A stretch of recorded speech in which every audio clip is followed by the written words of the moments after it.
제21대 대통령 선거가 나흘 앞으로 다가왔습니다. 나라 밖에서는 이미 투표가 이루어지고 있고 사전 투표는 이번 주 치러집니다. 선거 투표소가 확정되고 안내문도 발송되는 등 선거 준비는 마무리 단계에 접어들었습니다. 류재복 해설위원과 함께 선거 관련 분석해 보도록 하겠습니다. 안녕하세요. 네. 자, 이번 대통령 선거 유권자가 확정됐는데요. 지난 대선보다 20만 명 가까이 늘었다고요? 그렇습니다. 지난 2022년, 그러니까 지금부터 3년 전에 20대 대선이 치러졌는데 그때보다 19만 4천여 명 정도 늘었고요. 지난해 총선보다는 11만 명 정도 늘었고요. 남성과 여성의 비율을 보면 49.5 대 50.5, 여성이 약간 많죠. 연령별로 보니까 50대가 19.6%로 가장 많고요. 20대가 13%로 제일 적습니다. 경기도가 26.4%고요. 세종은 0.7% 이렇게 가장 적고요. 이제 곧 그 투표 안내문과 그 전단형 선거 공모라는 거 이제 받아보신 분들이 계실 텐데요. 또 이미 다 끝났습니다. 투표소도 14,000여 곳 확정이 됐고요. 그 투표 안내문을 받아보시면 어떻게 투표할 것인지 안내가 다 들어있고, 그 다음에 이제 전단형 선거 공모 이미 받아보신 분들 좀 이상하게 생각하실 텐데 이번에 그 3명만 냈습니다. 나머지 후보들은 그냥 한 장짜리를 냈기 때문에 좀 다른 선거와는 좀 다르다 이렇게 느끼실 수 있을 겁니다. 지난 20일 시작된 재외투표가 오늘 끝나더라고요. 그리고 오는 29일부터 이틀 동안은 사전투표 기간인데 이번에는 휴일이 포함되어 있지 않더라고요. 예, 그게 이제 원래 임기를 다 마치고 선거를 치르게 되면 대개 수요일쯤 이제 치러지거든요. 그러면 닷새 전이니까 휴일이 하루쯤 끼게 되는데 이번에는 이제 그게 안 되니까 이번 주 목요일, 금요일, 그러니까 29, 30일 이틀 동안 하고요. 시간도 아침 6시부터 저녁 6시까지니까 회사에 출근하는 분들 투표하기는 그렇게 쉽지 않습니다. 여건이 좋은 건 아니고요. 2007년 6월 4일 출생한 사람까지는 선거권이 있는 겁니다. 투표할 수 있는 것이고요. 그다음에 이제 준비물은 신분증 같은 거 가져갈 수 있는데 요즘에 이제 그 휴대전화 가지고 가시는 분들 많잖아요. 예. 모바일 신분증이나 운전면허증 이런 것도 있고요. 국가 자격증이나 네이버 자격증, 카카오톡 지갑, 패스 앱 이런 것도 다 됩니다. 이건 어떻게 하냐면 사진이나 성명, 생년월일을 확인하는 절차를 받는데 원본만 가능하지 캡처본 같은 거는 인정해주지 않는다는 거. 요즘에 젊은 분들이 이제 그렇게 많이 갖고 다니니까 알아두시면 좋을 것 같고요. 사전 투표소는 그 홈페이지 찾아보시면 중앙선거관리위원회 홈페이지 찾아보시면 쉽게 찾을 수 있고 사전 투표가 지금 한 20여만 명 정도 해서 오늘 끝나거든요. 그럼 이제 다 모아서 내일부터 이제 본국으로 가져오는 그런 절차를 밟게 되는데 이 재외 투표라는 게 원래 1967년 6대 대선 때 시작이 됐다가 유신 때 폐지가 됐었습니다. 그러다가 이제 헌법 불합치 판정이 나서 2012년부터 다시 부활된 거거든요. 우리로서는 꽤 그 외국에 계신 분들이 국민으로서의 주권을 행사하는 꽤 소중한 그런 절차라고 볼 수가 있죠. 예. 자, 지금 후보들의 선거 운동은 막바지에 접어드는 분위기인데요. 지금까지 2번의 TV 토론회가 있었고 지난 23일에 이제 두 번째 토론에서 뭔가 조금 더 격렬해진 공방을 볼 수가 있었거든요. 각 당마다 평가가 나왔다고요? 그렇습니다. 이제 두 번째 토론은 사회 분야 쪽 토론이었는데 첫 번째보다 서로 공방이 좀 셌다는 걸 아마 TV 보신 분들은 다 느끼셨을 텐데 당마다 평가는 뭐 항상 그렇습니다. 상대방 후보는 왜곡했고 조작했고 거짓말했다. 깎아내리기. 자기 당 후보는 상당히 좋아졌다. 높은 점수 주는 이런 방식들이 됐는데 한 마디씩만 제가 소개를 해드리면 우선 더불어민주당은 이번 대선이 내란 종식을 위한 심판의 장임을 망각시키기 위해서 야비한 흑색 선전이 동원됐다. 이렇게 얘기를 했고요. 국민의힘은 김문수 후보는 1차 토론보다 상당히 안정적으로 다방면에 걸쳐 잘 토론했다. 이렇게 평가를 했습니다. 개혁신당은 이준석 그 후보가 페이스북에 올렸는데 이재명 후보가 어떻게 젊은 세대를 무시하고 국민을 대실하는 질문에 회피로 일관하는지 보고 많은 사람이 실망했다. 이렇게 얘기했고요. 민주노동당 권영국 후보는 이재명 후보는 무책임한 태도였고 김문수 후보는 내란과 부정선거에 분명한 입장이 없었고 이준석 후보는 갈라치기만 하고 공약은 불성실했다. 이렇게 4당에서 평가를 내놨습니다.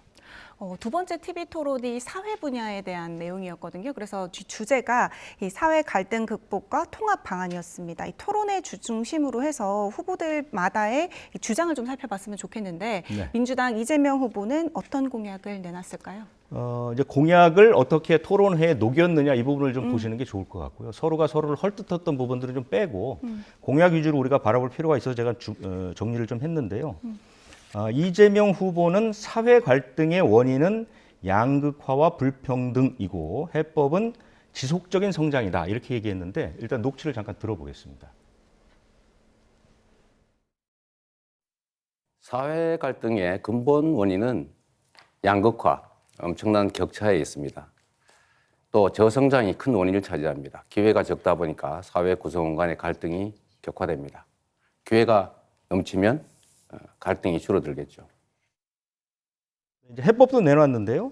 다시 성장하는 사회로 가는 것이다 이렇게 해법을 내놨고 이와 관련된 공약이 뭐가 있냐면 인공지능, 신재생에너지, 문화 콘텐츠 산업 육성 이런 것들을 강조했는데 이것은 첫 번째 토론 때도 상당히 강조했던 그런 부분이고요.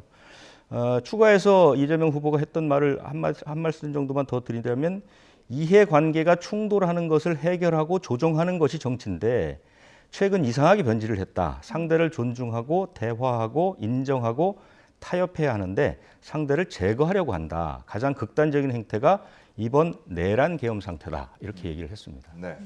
자, 다음 국민의힘 김문수 후보의 공약도 정리해 주시면 좋겠네요. 네, 김문수 후보는 사회 갈등의 원인은 거짓말과 부정부패라고 얘기를 하면서 이재명 후보를 꼭 집어서 공격을 했죠. 주로 이제 김문수 후보는 이재명 후보를 공격하는 데 상당한 시간을 많이 들였는데요. 녹취를 한번 들어보겠습니다. 정말 이 국민 통합이 되려면 거짓말, 사기꾼들이 없어져야 됩니다. 두 번째로 부정부패한 사람이 없어야 국민 통합이 되지 않겠습니까? 네, 이게 다 이제 이재명 후보를 집어서 한 얘기죠. 공직선거법 협의로 대법원에서 유죄 취지 파기환송하니까 뭐 대법원장을 청문회하겠다, 뭐 탄핵하겠다 이렇게 얘기해서 마음대로 하려고 한다, 뭐 이런 얘기도 했고요.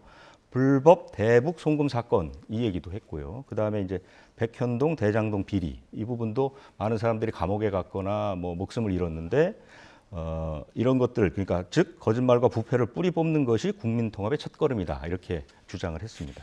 개혁신당 이준석 후보의 공약도 한번 소개해 주시죠. 이준석 후보는 이제 후보 중에 가장 나이가 젊기 때문에 이런 부분들을 상당히 강조를 했고요. 그래서 세대 교체와 정치 교체가 해법이다. 자신이 가장 젊은 후보라는 점을 이제 계속해서 부각을 했고요. 특히 이제 86세대를 공격을 했습니다. 그래서 극단적 가난에서 벗어난 시기에 태어나서 좋은 교육을 받고 자란 사람들이 대학에서 구시대적 계급론에 빠지더니 특정 세대와 계층을 갈라치고 거기에 순응하지 않은 사람을 적폐로 몰아붙였다 이렇게 얘기를 했거든요. 녹취를 한번 들어보겠습니다.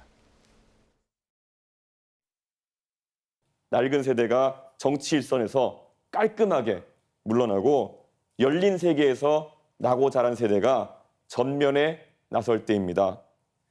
정치 교체가 시대 교체의 출발점입니다.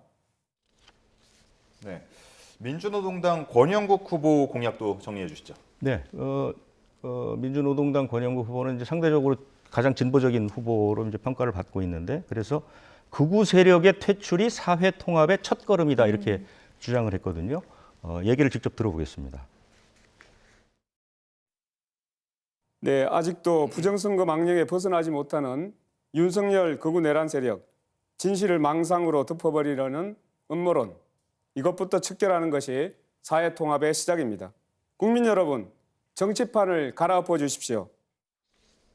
네, 상당히 이제 강하게 발언을 했는데요. 이번 대선에서 극우 세력을 퇴출하고 진보정당 민주노동당 그리고 중도보수 민주당이 경쟁하는 새로운 정치판으로 교체해달라 이렇게 주장을 했습니다.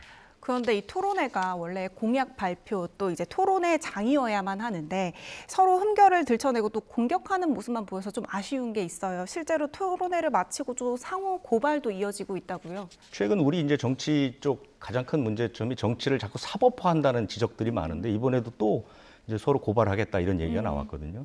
민주당은 김문수 후보가 전광훈 사랑교회 목사와 관계의 이 문제를 놓고 허위 사실을 공표했다 이렇게 이제 주장을 해서 공직선거법 위반으로 경찰에 고발하겠다. 어떤 내용이냐면 그 토론회에서 이재명 후보가 전광훈 목사가 감옥 갔을 때 눈물 흘린 관계를 청산하지 못했다 이렇게 얘기를 했고, 김문수 후보가 말도 안 되는 거짓말이다 이렇게 얘기를 했는데, 민주당에서 이번에 2019년 김문수 TV, 그 유튜브의 김문수 TV에서 그 영상이 이제 증거다 이렇게 이제 얘기를 했고요. 국민의힘은 어떤 얘기냐면 이재명 후보가 과거에 주장한 2012년 대선 부정선거론 이게 거짓으로 해명했다 해서 형사 고발하겠다고 했는데, 이건 이준석 후보가 먼저 질문을 했죠. 과거 부정선거론에 동조했다 이재명 후보가 이렇게 얘기를 하니까, 이재명 후보가 국가정보원이 댓글을 조작해서 여론을 조작했기 때문에 그 측면에서 말한 것이다. 지금 얘기하는 부정선거와는 다르다 이렇게 얘기했는데, 국민의힘이 성남시장 시절에 올린 그 SNS 글을 증거로 냈죠. 그래서 3.15 부정선거를 능가하는 사상 최악의 부정선거다. 수개표로 개표 부정을 방지해야 한다. 뭐 이런 것들을 증거로 내놨습니다. 예.